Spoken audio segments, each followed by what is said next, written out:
তৃণমূল কংগ্রেস এই ভিডিওকে সামনে এনে দাবি করছে যে বিপুল অঙ্কের টাকার লেনদেনের কথা হয়েছে হুমায়ুন কবির এবং বিজেপির মধ্যে। অঙ্কটা 1000 কোটি টাকা।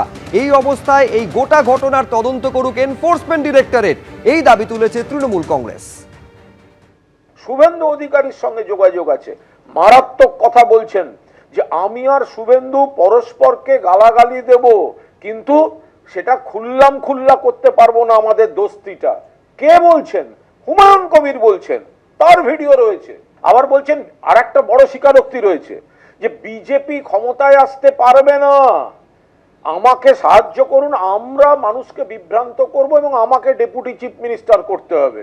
অর্থাৎ বিজেপি টাকা দিয়ে হুমায়ুনের সঙ্গে ভোট ভাগের যে আঁতাত, সেটা আজকে সম্পূর্ণভাবে ফাঁস হয়ে গেল। এই ভিডিওতে আরো শোনা যাচ্ছে যত তাড়াতাড়ি সম্ভব 200 কোটি টাকা দিয়ে দিন। দিল্লির কোনো নেতাকে যদি কনফিডেন্সে নিতে হয় সেটা করিয়ে দিন, পুরো টাকা একেবারে দিতে হবে না, ভাগ ভাগ করে দিতে পারেন। এই কথাটাও শোনা যাচ্ছে এই ভিডিওতে, যেটা আজকে সাংবাদিক বৈঠক করে তৃণমূল দেখিয়েছে। দেখুন এই ভিডিওতে আর কি কি রয়েছে। कॉन्फिडेंस के साथ हायर अथॉरिटी को बता देते हैं कि आपका ये धनराशि चाहिए, ये अगर आपको अमाउंट मिल गया तो आगे जाके आप एटलीस्ट 50 to 60 वोट आप आपको जो आजाद देना है मेरा एक साथ में नहीं चाहिए, मैं पार्टली देना चाहिए। मैं जो 22 तारीख रैली में जो बाबरी मस्जिद का जो लिंब रखा, उसी दिन मेरा 82 लाख खर्चा हुआ। तो उसी टाइम तो पैसा भी नहीं था ट्रस्टी में, ओनली फॉर 5 लाख था। मेरा बिजनेस का पैसा डाल के वो किया, तो आज के दिन में वो 6 से 7 करोड़ आ गया। मेटेरियल्स भी 2-3 करोड़ को आ गया, ईटा स्टोन। ये तो हम लोग देख रहे हैं वीडियो में कि आपका एकदम ऐसा ही चल रहा है। तो मैं ही आपको यही बोलते हैं जितना जल्दी है 200 करोड़ दे दीजिए। मेरे को साथ दिल्ली हो कोई ऐसा कॉन्फिडेंशियली कोई। বিজেপির সঙ্গে বড় অঙ্কের ডিল হয়েছে এবং সবটা হুমায়ুন কবির নিজের স্বার্থে করেছেন বলে তৃণমূল কংগ্রেস দাবি করছে। এমনকি সংখ্যালঘুদের আবেগকে রাজনীতির স্বার্থে ব্যবহার করা হয়েছে বলে অভিযোগ করেছে তৃণমূল কংগ্রেস। বাংলার মাটি অত সহজ নয়, জীবন যাবে কিন্তু বাংলার মানুষের গায়ে আমরা আঘাত লাগতে দেব না।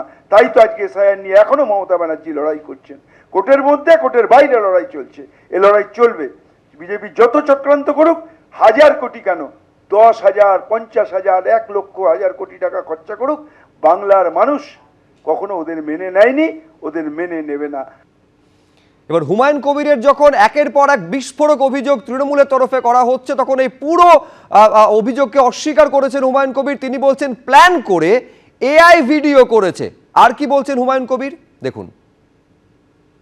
এটা পুরোপুরি এআই করে আমাকে রাজনৈতিকভাবে মোকাবেলা করতে পারছে না তৃণমূল, তাই তৃণমূল আমাকে ভয় পেয়েছে, আমার রাজনৈতিক দলকে ভয় পেয়েছে, জিওপি কে ভয় পেয়েছে এবং আসাদুল্লাহ ওয়াইসির সঙ্গে যে জোট হয়েছে সেটাকে ভয় পেয়েছে। তাই আমার বিরুদ্ধে এআই ভিডিও করে ছাড়া হচ্ছে। ওদের শক্তি থাকে তো প্রমাণ করুক, আমি কোন বিজেপির নেতাদের সাথে আমার কোনো জায়গায় মিটিং হয়েছে বা যোগসাজশ হয়েছে বা কোনো লেনদেন হয়েছে, প্রমাণ করতে পারলে যা বলবে মেনে নেব। না প্রমাণ করতে পারলে কুণাল ঘোষ, ববি হাকিম, মমতা, অভিষেক 4 জনের বিরুদ্ধেই মামলা করব, তাদের উপযুক্ত সাজা দেব। পুরো মুসলমান সমাজকে অপমান করার জন্য এই এআই ভিডিও করে এটা মুসলমানদেরকে বিভ্রান্ত করার জন্য, মুসলমান ভোট মমতা ব্যানার্জির কাছ থেকে সরে গেছে, তার জন্য আজকে হুমায়ুন কবিরের পক্ষে মুসলমানরা কথা বলছে।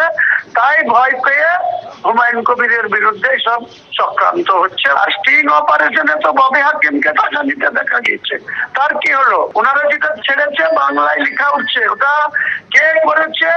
যদি ওদের সাহস থাকে, শক্তি থাকে, তাহলে প্রমাণ দিক। আমি বলছি এটা প্রতীক জৈন এবং অভিষেক বন্দ্যোপাধ্যায় কত রকম খেলছে, কত রকম চক্রান্ত করছে, যতই করুক পার পাবে না। 1000 কেন 100 টাকার প্রমাণ করুক, 1000 টাকার প্রমাণ করুক, প্রমাণ করলে যা বলবে মেনে নেব। ওই এআই করে ভিডিও বানিয়ে হুমায়ুন কবিরকে মেলাইন করা যাবে না, হুমায়ুন কবিরকে মুসলিমদের কাছ থেকে দূরে সরানো যাবে না। এই ভিডিও সামনে এনে যখন হুমায়ুন কবিরের সঙ্গে বিজেপির আতাতের অভিযোগ তৃণমূল করছে, তখন বিজেপির কি প্রতিক্রিয়া দেখুন। দাম মিথ্যে কথা, ফেক ভিডিও কিংবা ফেক না সেটা আমরা জানি না, কিন্তু যতক্ষণ না কারোর মুখ দেখা যাচ্ছে ততক্ষণ তার আগে বলবো কি করে। ওটা হুমায়ুনই তৃণমূল, তৃণমূলই হুমায়ুন। হুমায়ুনকে সামনে রেখে তৃণমূল এসব মিথ্যাচার করছে। পশ্চিমবঙ্গের বাঙালি এগুলো তার আগ্রহী নয়। তৃণমূলের অনেক মিথ্যে 1.5 দশক ধরে, 15 বছর ধরে আমরা দেখছি। এসব দেখি আর কোনো লাভ হবে না। মুসলিম ভোট কাটাকাটির জন্য টাকা দিচ্ছে এই বলে আরো মুসলমানদের অপমান করছেন। হুমায়ুন তৃণমূল সব এক কথা। মানুষকে ভুল বোঝানো যাবে না। 26-এর নির্বাচন, তৃণমূলের বিসর্জন, বিজেপি আসছে, বিজেপির সরকার আসছে। এবিপি আনন্দ, এগিয়ে থাকে, এগিয়ে রাখে।